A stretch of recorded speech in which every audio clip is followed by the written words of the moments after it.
રાજ્યની એપીએમસી માટે સરકાર લઈ શકે છે મોટો નિર્ણય। એપીએમસીને મળતી ગ્રાન્ટમાં વધારો કરી શકે છે સરકાર। હાલની ગ્રાન્ટ 5 કરોડમાં વધારો કરીને 10 કરોડ ગ્રાન્ટ આપી શકે છે સરકાર। એપીએમસી બજાર સંઘના હોદ્દેદારો સાથે સરકારે બેઠક યોજી। સહકાર પ્રધાન જીતુ વાઘાણીની અધ્યક્ષતામાં આ બેઠક યોજાઈ હતી। પ્રધાન જીતુ વાઘાણીએ કેબિનેટમાં ચર્ચા કરી આ મામલે યોગ્ય નિર્ણય લેવાની ખાતરી આપી છે।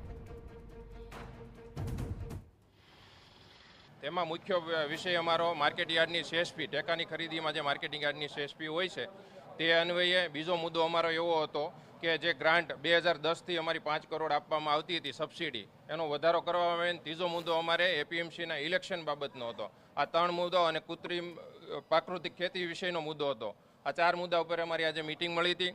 એમાં ખૂબ સારા અભિગમ સાથે જીતુભાઈ અમને આશ્વાસન આપ્યું છે। સીએસપી બાબત હોય કે અમારી ગ્રાન્ટ સહાયની બાબત હોય કે ઇલેક્શનો બાબત હોય, આજે અમને ખુદ દિલાસો આપ્યો છે કે આવતા દિવસોમાં હું કેબિનેટમાં ચર્ચા કરી અને આ જે તમારા મુદ્દા છે એની ઉપર હું પ્રયત્ન 100% કરીશ।